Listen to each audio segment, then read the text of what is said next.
말씀 예수님의 이름으로 기도합니다.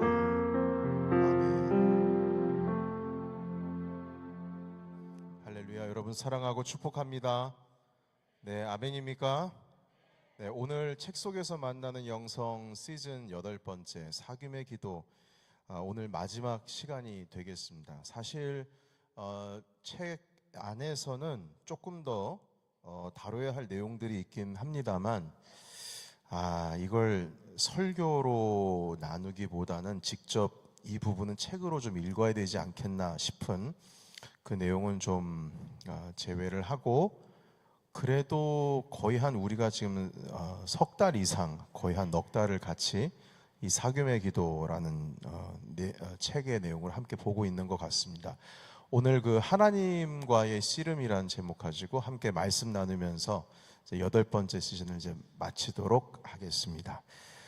그리고 8번째 시즌이라는 것은 여러분들과 함께 책 8권을 읽었다는 뜻이에요. 네.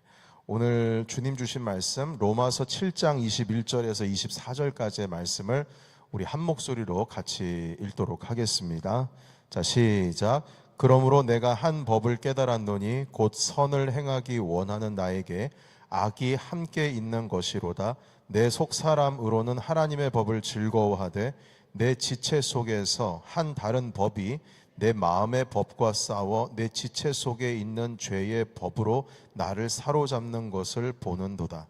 오라, 나는 곤고한 사람이로다. 이 사망의 몸에서 누가 나를 건져내랴. 아멘.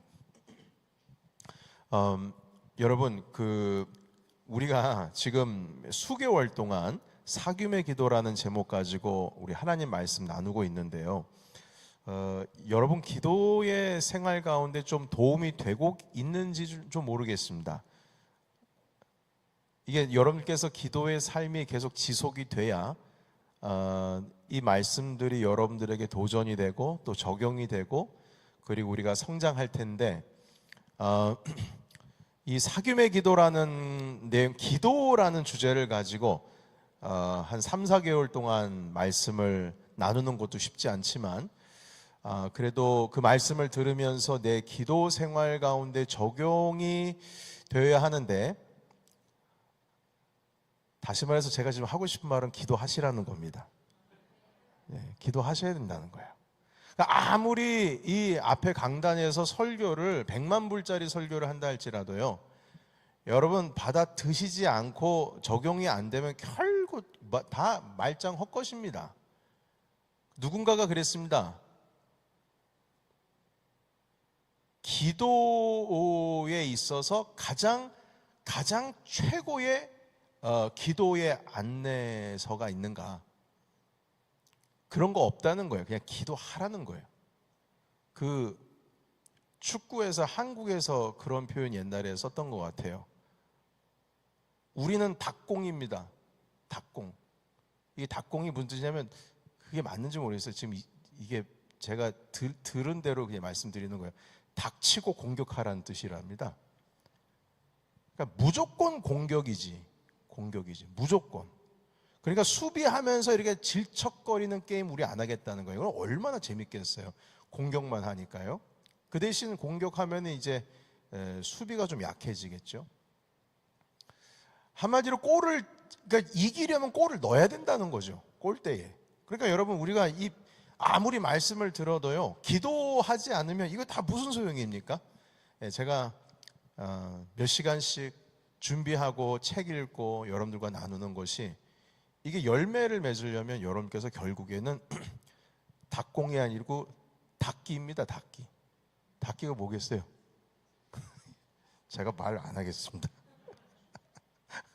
닭기입니다. 닭공이 아니라 닭기예요.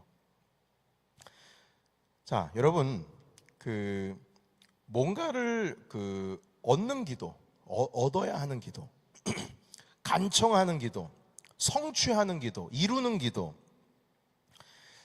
이런 기도에서 우리가 잠시 멀어져서 하나님과 사귐이라고 하는 것을 목적으로 하는 기도로 나갈 때 우리 안에서의 욕망은 사라지고 오직 하나님과의 관계 속에서 이제 시작되는 어떤 진리를 우리가 하나씩 마주치게 됩니다. 이 기도의 여정을 통해서 진리를 마주하게 되는 거죠. 여러분, 우리가 간청하는 기도가 잘못되었다는 이야기를 하는 것이 아닙니다. 혹시라도 그런 마음으로 지금 사귐의 기도에 대한 이 설교를 듣고 계시다면 10월 20일에 설교한 내용을 꼭 찾아서 들어보시기 바랍니다. 간청의 기도가 잘못됐다는 게 아니라 그 간청을 하는 자의 하나님을 대하는 태도나 그 구하는 내용이나 왜 이걸 구하는지에 대한 그 목적, 그것이 잘못됐다라는 말씀을 10월 20일에 설교에서 함께 말씀해 드렸습니다. 그러니까 우리가 정말 간청을 잘하기 위해서는 하나님의 마음에 합하고 주님의 뜻에 합한 그런 기도를 해야 하는데, 하나님의 마음에 합하고 주님의 뜻에 합당한 간청한 정말 정금과 같은 간청의 기도를 하기 위해선 하나님과의 깊은 관계에서부터 시작되어야 합니다. 그래서 사실 제가 여러분들과 함께 늘 이 기도의 세 단계가 있다고 중보기도 우리 학교에서도 말씀을 나눴는데, 그 첫 번째 기도의 단계가 1차원적인 기도, 이게 뭐냐면 간청하는 기도입니다. 하나님께 부르짖고 뭔가 원해서 뜻하는 바가 있어서 구하는 기도가 1차원적인 1단계 기도. 2단계 기도는 하나님의 마음이 무슨 마음인지 그 마음을 알아가는, 그러니까 듣는 기도, 주님의 뜻을 알아가는 기도가 두 번째 단계 기도. 세 번째 성숙한 단계의 기도가 무엇이냐면 우리가 계속 나누고 있는 하나님과의 사귐 그 자체를 목적으로 하는 기도. 그래서 제가 목회를 하다가 많이 어려움 가운데에 있을 때에 제 부친께서 금식기도, 작정기도하기가 쉽지가 않으면 새벽 기도에 1시간 일찍 와서 그냥 주님 앞에서 아무 소리 말고 입 짚어닫고 그냥 가만히 있으라고 지도해 주셨던 것을 여러분들과 함께 몇 번이나 기도에 대한 말씀을 나눌 때마다 나눈 적이 있어요. 그러니까 주님 앞에 있는 겁니다. 딱 거하는 거예요. 그게 사귐의 기도입니다. 그런데 이 사귐의 기도에서 끝나면 안 되는 거죠.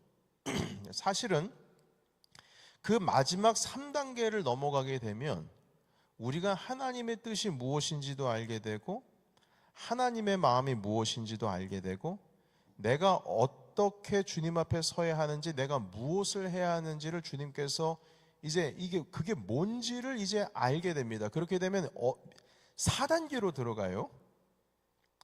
이 네 번째 단계는 한 번도 여러분들께 말씀을 드린 적이 없습니다만, 네 번째 단계라고 해서 여러분들과 함께 나눌 때 이 네 번째 단계가 어떤 기도냐면 간청하는 기도입니다. 그런데 1단계에서의 간청하는 기도와는 차원이 다릅니다. 1차원은 그냥 하나님 앞에 내가 필요한 것을 그냥 아뢰는 기도였다면, 네 번째 단계로 들어가는 그 간청하는 기도는 이제 내가 뭘 구해야 할지 알아요. 여러분 이해가 되십니까? 요한복음에 내 이름으로 무엇을 구하든지 내가 응답하겠다라고, 하나님께서 기도 응답해 주실 거다, 그리고 내가 그 기도 응답하겠다라고 하신 무엇을 구하든지 믿고 구하면 받은 줄 알라라고 하시는 그 말씀의 전제 조건은 무엇이냐면 이 네 번째 단계를 말하는 거지 1단계를 말하는 게 아니에요. 하나님의 뜻을 알고 주님의 마음을 알면 내가 뭘 위해서 간구해야 되고 내가 뭘 하나님 아버지 앞에 간청해야 된다는 걸 안다는 거죠. 야고보서 4장 3절에 뭐라고 말씀하시냐면 구하여도 받지 못하면 정욕으로 쓰려고 잘못 구합니다, 이렇게 말씀하세요. 그러니까 간청하는 것도 잘못 간청하는 게 있다는 거예요. 근데 그걸 뛰어넘으려면 어떻게 해야 돼요? 하나님의 뜻대로 하는 기도. 그걸 하려면 여러분 주님과의 사귐을 한번 지나가야, 그래야 주님께서 응답하시는 참된 간청의 기도를 우리가 할 수가 있다는 겁니다.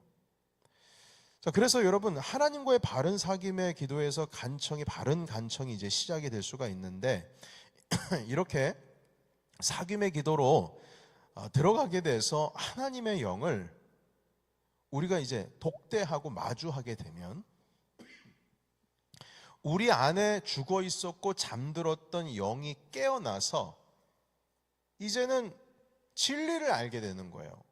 그러니까 이 의미는 뭐냐면 내가 무엇을 구해야 되는지, 이 세대를 본받지 말고 하나님의 선하시고 기뻐하시고 온전하신 뜻이 무엇인지 분별하도록 하라라 하시는 로마서 12장 2절에 있는 말씀, 그 말씀이 이제 펼쳐지는 겁니다.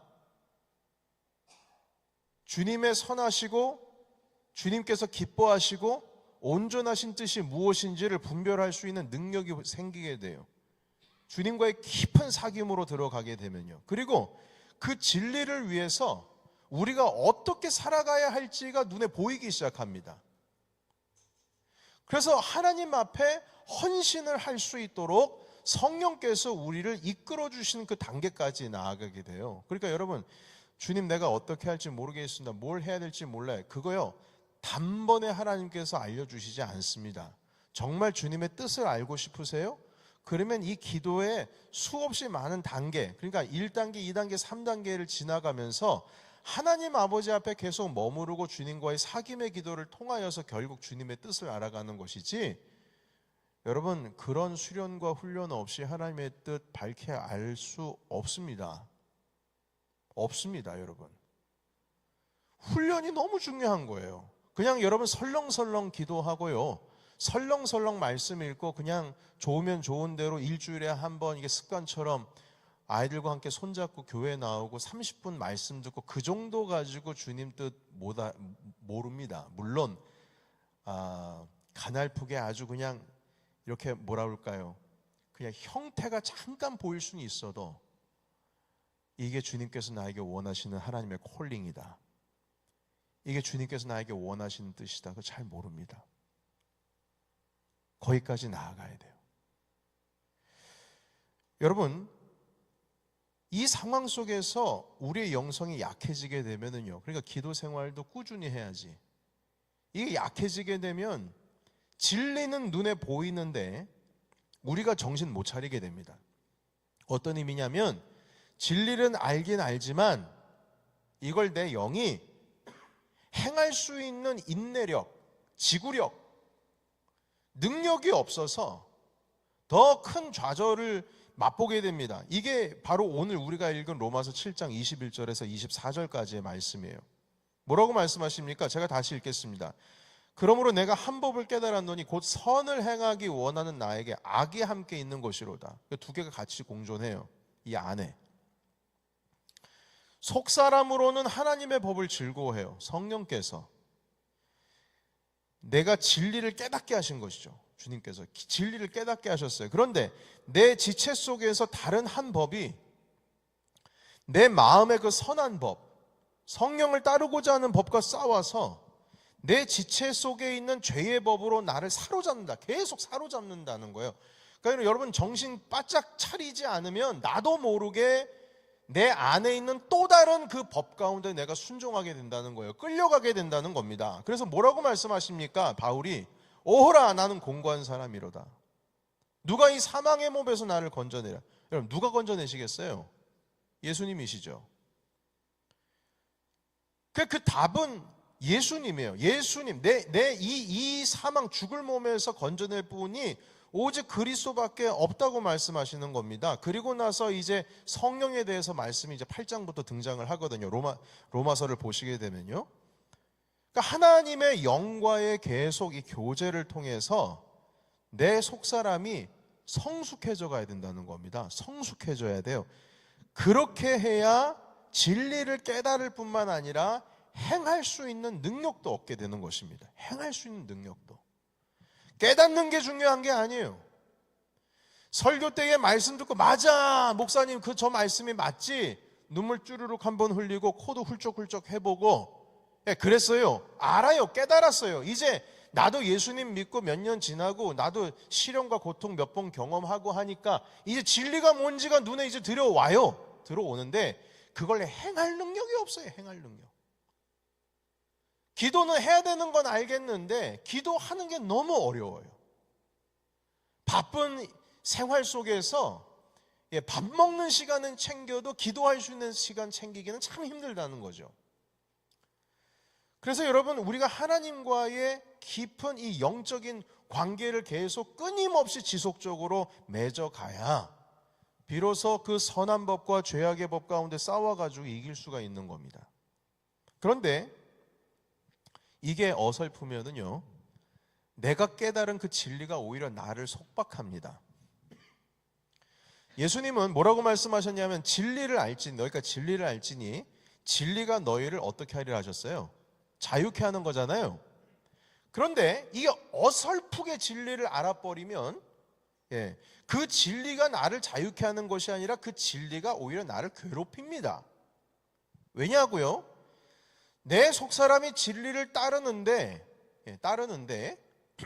자꾸 이게 몸도 피곤하고, 그리고 내가 이렇게 하면 또 손해볼 것 같고, 내가 오히려 속박당할 것 같으니까 진리는 깨닫겠는데 거기까지 헌신하지를 못하니까 얼마나 매밀해요. 마음이 힘들겠어요? 얼마나 이 맴이 힘들겠어요? 그러니까 새벽을 깨워서 기도해야 되겠다는 건 아는데 안 되잖아요. 금요 예배 나와야 되는 건 알겠는데 안 되잖아요. 내가 용서를 해야 되는데 용서가 안 되잖아요. 내가 순종해야 되는데 순종이 안 되잖아요. 여러분, 순종이라는 말을 오해하지 마셔야 됩니다. 순종은 동의가 아닙니다. 어그리먼트가 아니에요. 사람은 어그리해야지 움직이거든요. 공감해야지 움직입니다. 근데 공감이 안 돼도 움직이는 게 순종입니다. 많은 사람들이 공감이 안 되는데 순종하는 거는 극히 찾기 힘듭니다. 특히 21세기는 그렇습니다. 공감이 안 돼요. 그런데 이게 순종이 안 됩니다. 하나님의 말씀에도 순종이 안 되고, 주님께서 강단을 통해서 말씀하시고 교회의 비전을 주시고 교회가 나아가야 할 방향이 어딘지를 벌써 가르쳤는데 그쪽으로 나가기가 너무 어려워요. 순종이 안 돼요. 그러니까 어설프게 진리를 깨달으면 이건 해야 되는데 하지 못하니까 내 마음이 죄책감으로 가득하고, 그것도 그래도 어느 정도 진리를 아니까 죄책감도 생기죠. 죄책감 안 생기는 사람들도 많이 있습니다. 그러니까 어설프게 진리를 알게 되면 이게 엉뚱하게 그 진리에 우리가 속박을 당해요.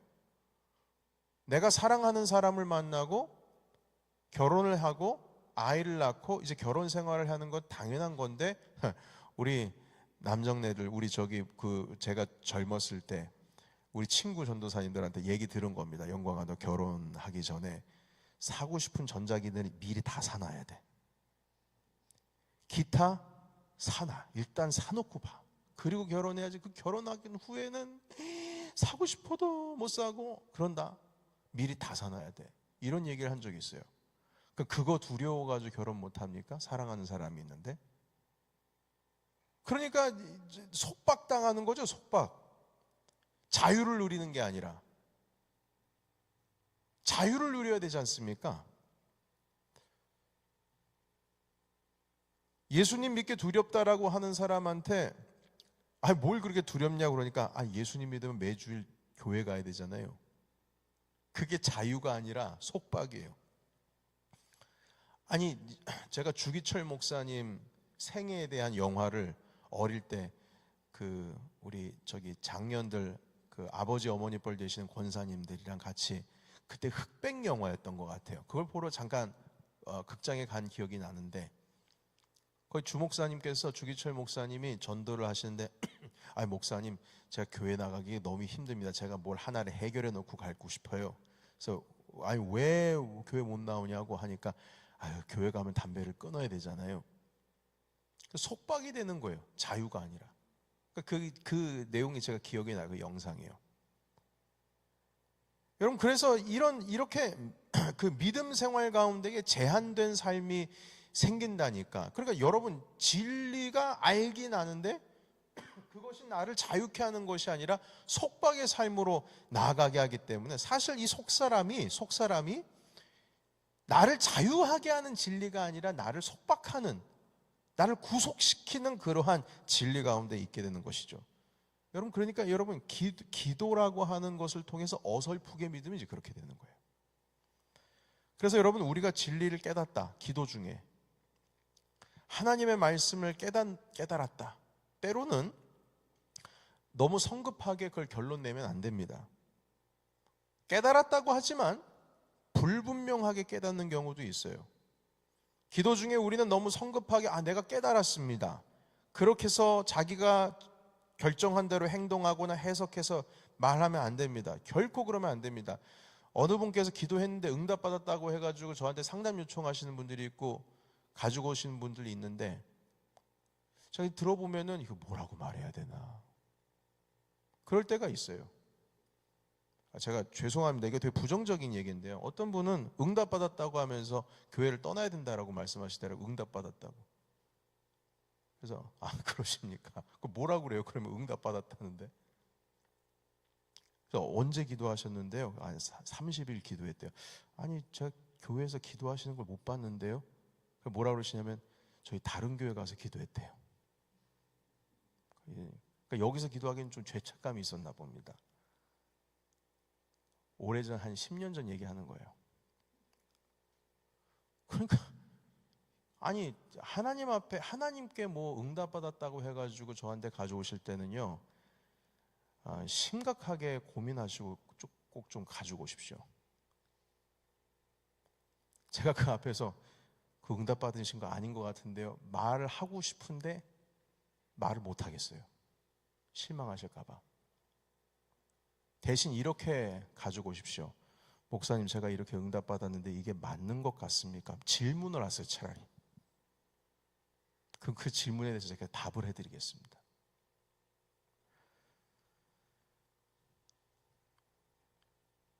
여러분, 그래서 계속 기도하는 가운데에 진리를 깨달았다고 한다면 스스로에게 묻고 하나님께 물어야 돼요. 그래도 확실하지 않으면 목사에게 물어야 됩니다. 아니 목사 앞에 두고 뭐 합니까?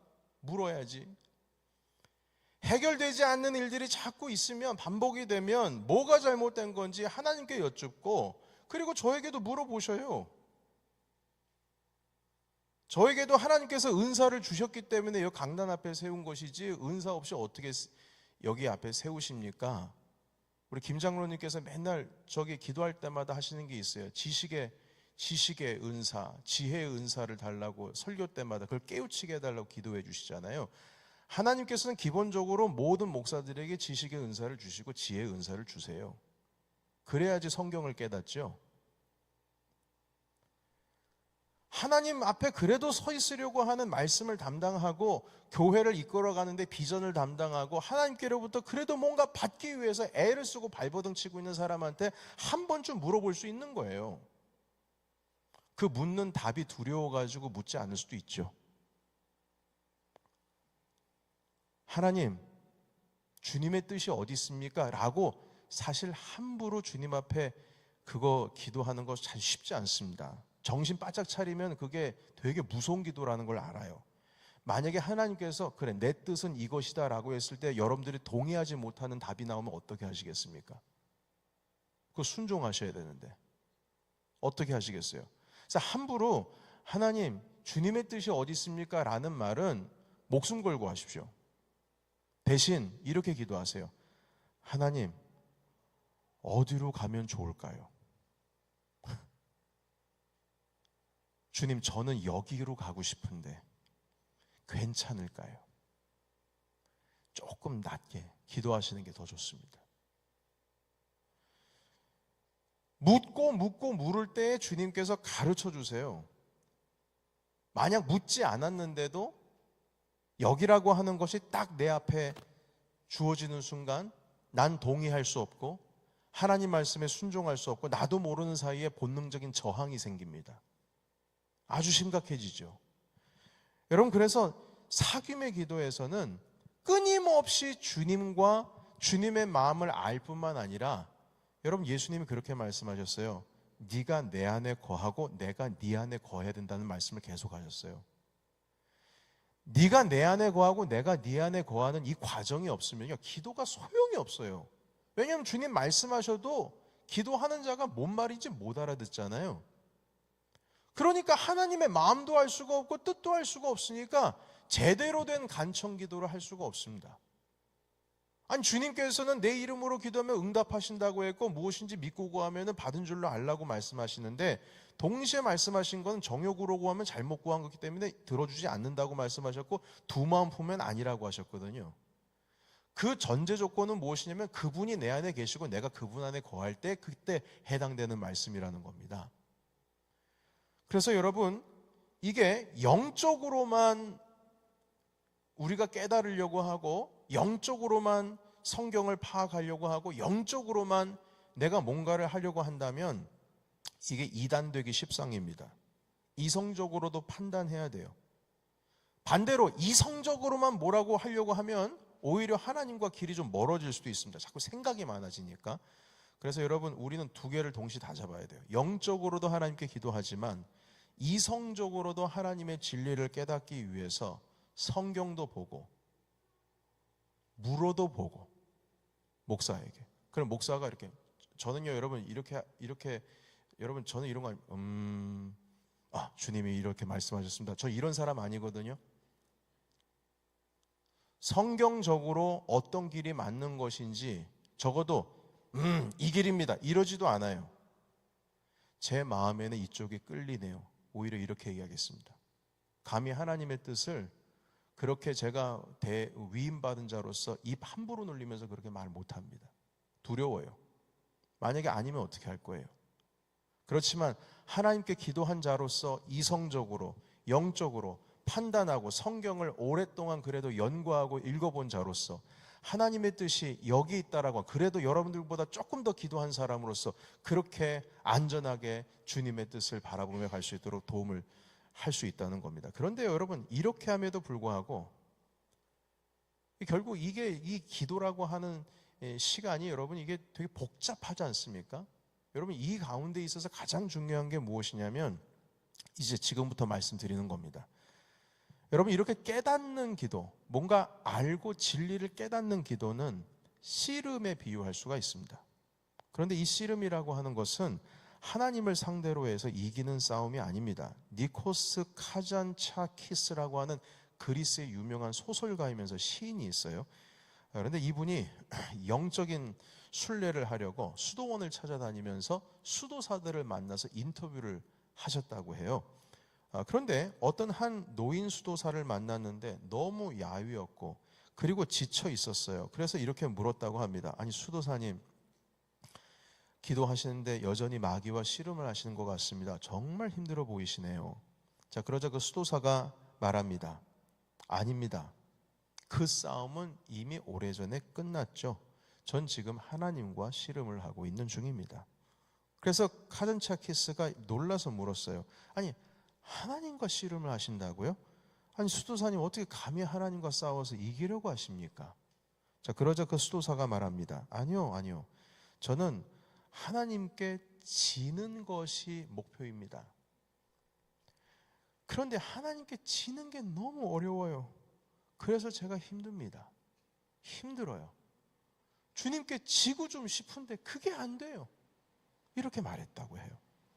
여러분, 이런 씨름의 기도를 하면 여러분, 우리는 뭔가 어떤 성취하고 만들어가는 어떤 성과주의, 성취주의로 기도해서 열매를 얻으려고 하는데 그게 아니라, 이런 씨름의 기도는 나 자신이 뭔가 되어가고 변화되고 내 존재가 성숙해지는 기도의 열매를 얻게 되는 겁니다. 이런 기도의 류는요. 여러분, 우리가 기도의 마지막은 무엇이냐면 뭐를 얻기 위한 것이 아니고 뭔가 되어가는 기도가 되어야 됩니다. 여러분, 금식 기도도 제가 여러 번 말씀을 드렸지만 금식 기도를 하다 보면 환경이 변하거나 내가 뭘 얻는 결과를 얻지 않고요, 거의 대부분 99%가 어떤 기도로 마무리가 되냐면, 금식이라고 하는 것을 오랫동안 하게 되면 내가 변합니다. 환경이 변해서 어떤 열매를 얻는 게 아니라 내 삶의, 내 존재가 성숙해집니다. 그래서요, 그 성숙된 존재가 그 상황을 이겨버립니다. 이게 금식 기도의 마지막 열매예요. 놀랍습니다. 환경은 변한 게 하나도 없는데 내가 주님과 더 가까워지고 내가 더욱더 성숙해지는 그 깊이 때문에 그 상황을 이겨버리더라고요. 마지막 이 말씀 드리고 정리하겠습니다. 여러분, 예수님께서 우리에게 너희는 세상의 소금과 빛이 된다고 말씀하셨죠. 자, 그런데 그 세상과 소금의 빛은 뭔가 이루어야 된다라는 말씀으로 하신 것이 아니라 너희가 뭔가 되어야 한다는 말씀을 하고 있어요. 되어야 한다. 소금이 되어야 하고 빛이 되어야 한다. 그런데 여러분, 소금은요, 그 소금이기 때문에 그 소금으로서 뭘 자꾸 하려고 하는 것에 대한 말씀을 하는 게 아니죠. 여러분, 소금은요 그냥 녹아지지 않습니까? 음식에 뿌리든 뭐에 뿌리든 요리할 때 국에 넣든 그냥 녹아져서 없어져요. 그런데 없어진 게 아니죠. 눈에 보이지 않고 만져지지 않지만 맛을 보면 일단 이 맛이 돕니다. 이 짠맛이라고 하는 것이 맛 가운데 이 생기를 불러일으켜요. 여러분, 빛도 마찬가지입니다. 빛은 뭔가를 이 빛이 이루려고 하려고 하는 것이 아니라 그냥 빛 그 자체예요. 그 존재 자체가 가치가 있는 존재입니다. 빛이 뭘 하려고 하지를 않아도 그 빛이 있음으로 인해서 나무가 생동하고 바람이 불고 자연이 살고 우리가 그 빛 때문에 살아가고 있습니다.